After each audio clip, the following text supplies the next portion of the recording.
Halo sobat, beginilah suasana air laut meluap setelah gempa. Masyarakat dunia mengatakan tsunami. Ombak yang tinggi itu seolah menelan setiap barang yang ada di daratan. Orang-orang panik. Seiring bunyi alarm peringatan tsunami berdering, raungan sirine menandakan atau memperingati orang-orang untuk segera menjauh dari bibir pantai. Kapal-kapal yang bertengger di tepian dermaga memberikan signal bahwa sebentar lagi air yang maha besar akan segera datang.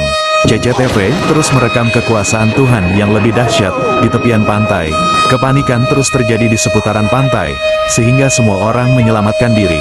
Kapal yang berdiri kokoh terus mempertahankan dirinya dari hantaman ombak yang besar. Lautan yang luas terlihat duka yang dengan panorama yang sangat mencekam.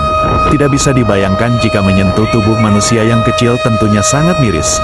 Betapa dahsyatnya kekuasaan Allah terlihat melalui ombak yang tinggi dan kencang, sehingga ketidakberdayaan kita sebagai makhluk yang lemah tidak bisa berbuat apa-apa. Terlihat dari atas akan keadaan tepian pantai tentunya sangat menyayat hati.